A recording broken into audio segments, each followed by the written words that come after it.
First at 6, a rainy and windy start to the day out there. Nearly 5,000 Eversource customers are still without power this morning. The towns with the most outages are Meriden, New Canaan, East Lyme, and Old Saybrook.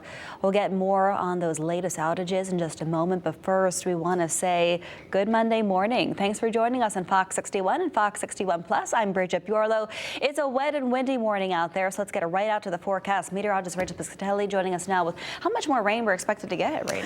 Yeah, a lot of this rain is manageable. I think the steadiest rain is coming down this morning. By the afternoon, we are looking at the potential here for a little bit of steady rain here. Oh, where am I? I'm on 1. Oh, I thought I was on 5. There you go. Steady rain now and on and off this afternoon. Strong winds continue today. So we are going to see our gust potential closer to 40 to 50 miles per hour along the immediate shoreline throughout the morning. Our wind speeds anywhere from 15 to about 25 miles per hour. These are sustained wind speeds. Our gusts are up towards about 38 now in Bridgeport, 43 still in Torrington, and 31 in Willimantic. So isolated outages certainly can't be ruled out this morning. We do have this wind advisory in place for our 4 southern counties along the immediate shoreline for gusts up to 50 miles per hour through this afternoon. On our satellite radar now, a lot of this rain is manageable, but we have some pockets of steady rain in southwestern Connecticut. So you can see those darker shades of green just pushing out of Wilton this morning and then moving into Ridgefield along Route 7, Danbury as well. Our precipitation chances are up throughout the day. You can expect to see that steady rain through the morning and then by the afternoon becoming on and off. So it's just a soggy day and a very breezy day too. Temperatures 51 now out the door in Hartford, 48 in Torrington, and 55 degrees in New Haven. So moving forward, here's what it looks like at 11 a.m. Here's this afternoon and evening. Here's towards the overnight hours where we begin to see that rain begin to taper. It is still breezy as we head into our Tuesday. So for today, highs in the 50s. That's it. Upper 50s to near 60 for Tuesday. It is better for the middle of the week. We'll have more details on that, plus your 7-day forecast just around 15 minutes away. As we check in with the roads this morning, heads up for folks with the wind. We have a couple of closures to tell you about this morning. So first one here is going to be in Simsbury. Canton Road is closed between Pinnacle Ridge Farms and West Ledge Road. We also have this closure this morning. Most of these are located in western Connecticut. So Route 109 Blackville Road, that is closed this morning. And then also towards Bethel, Route 53, the road is blocked between Nashville Road and Plantation Court. Bridget. All right, Rachel, thank you so much. Coming up on 6:03 on your Monday morning, last night's high winds and rain caused some isolated damage across the state, with wind gusts reaching up to 50 miles per hour in some places.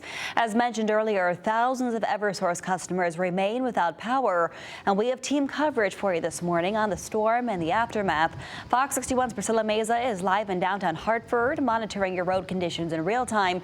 But we begin with Fox 61's Glenn Kittle, who joins us live from New Haven with a look at how the storm affected the shoreline. Glenn, how's it looking right now? Yeah, good morning, Bridget. Right now, those wind gusts are starting to pick up for us as we get into the live shot here. You probably can hear it over the microphone right now. Those wind gusts have been coming in at a pretty steady clip this morning. And then the rain has been kind of going on and off. So what we're seeing right now is like a steady drizzle. And then, as Rachel was saying earlier, getting more of that steady rain as the wind gusts start to come in. As a matter of fact, it's starting to come in as a steady rain right now.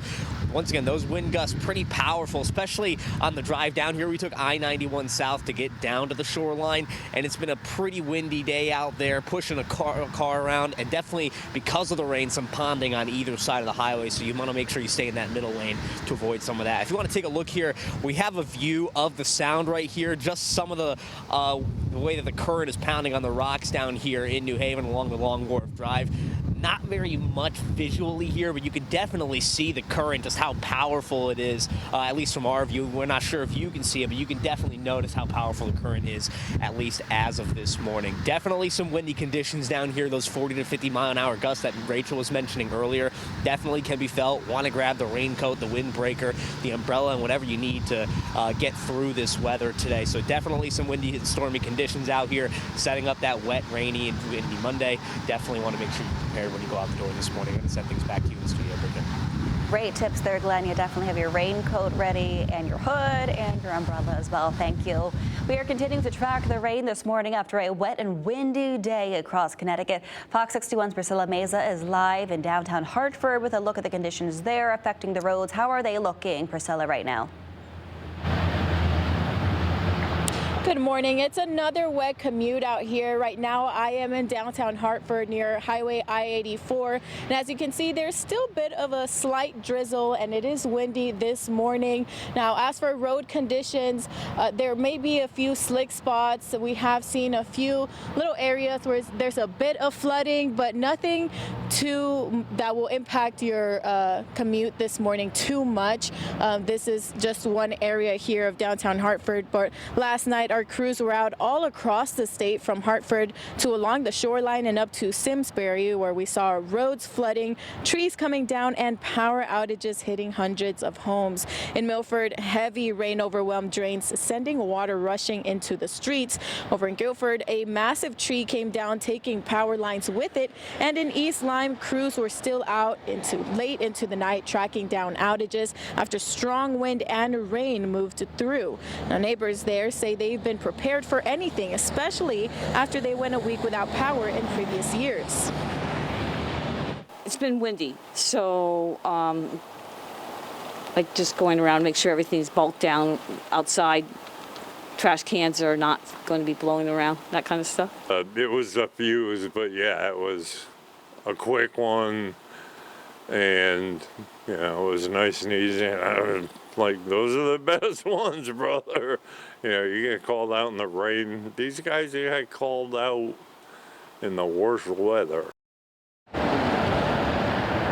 So if you're heading out this morning, take it slow as roads may be slick, as I mentioned, and look out for any debris or downed trees on the roads this morning. And just be sure to stay weather aware as this system moves through. We will be out covering this all morning long and bringing you the latest. For now, live in Hartford, Priscilla Meza, Fox 61. All right, Priscilla, and those cars behind you there, wisely avoiding that puddle because it can cause some hydroplaning for sure. Thank you so much, and definitely take it slow and safe out there. You'll find more coverage of this nor'easter on our free Fox 61 News app. Use the QR code you see on your screen to download it, or go to fox61.com. We'll have updates for you 24/7. Breaking news overnight in the Middle East. Hamas has released all 20 remaining living hostages from the Gaza Strip. The 20 are all men, and they've been reunited with their families in Israel. They're expected to undergo medical screenings later today. 1,900 Palestinian prisoners are expected to be released as well. Red Cross vehicles have arrived in Gaza with buses to pick up the remaining hostages.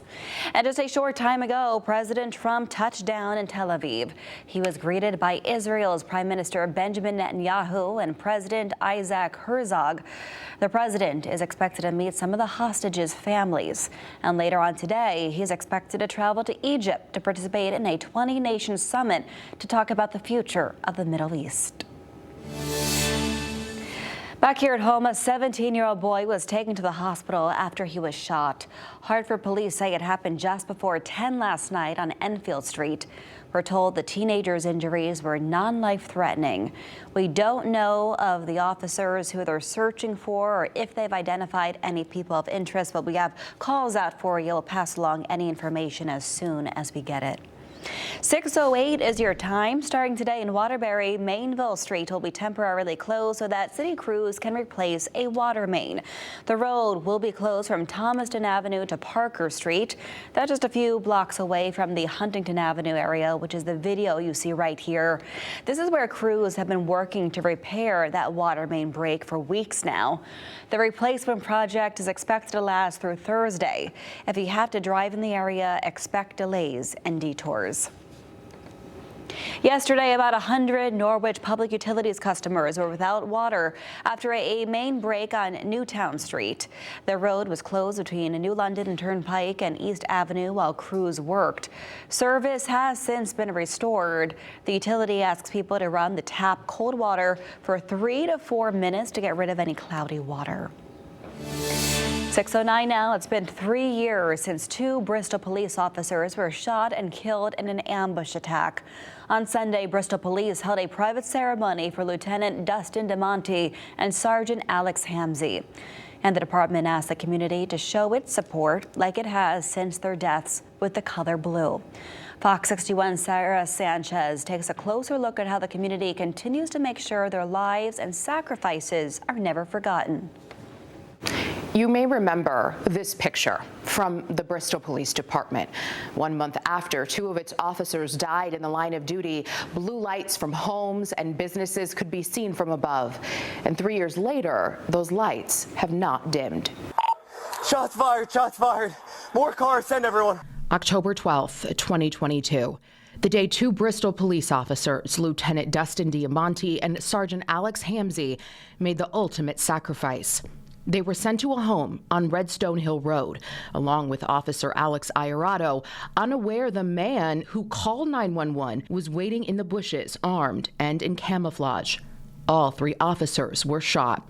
Officer Iarato managed to get away, but not before he fired a single bullet at the shooter, killing him. It can be easy to succumb to grief and anger, but let us instead honor and remember the qualities that defined how my brother and Dustin lived. Since that night, Sergeant Hamzy and Lieutenant Diamante's families, the law enforcement community, and people in Bristol have made sure their memories live on. They've raised funds and honored them at major sporting events. Memorial scholarships have been established in their names. The door from the officer's cruiser lives permanently inside the Bristol Police Department, covered in messages from the community. And many people on social media say they have kept their blue lights on every single night. Mayor Jeffrey Caggiano shared this photo on Facebook Friday of the newly renovated Federal Hill Green, lit up in blue. He thanked Bristol Parks and Recreation for honoring the fallen officers. Lieutenant Diamante and Sergeant Hamzy's deaths weren't just difficult for Bristol. Their loss was felt all across the state. On Sunday, their brothers and sisters in blue shared messages on social media. Manchester police say the officers embodied the true spirit of law enforcement and say they were dedicated, compassionate, and had an unwavering commitment to justice. And West Hartford and Shelton police say they will be remembered for their bravery, service, and sacrifice. And as Hartford police put it, these eternal heroes are gone, but never forgotten. Officer Iarato has since returned to his job with Bristol Police.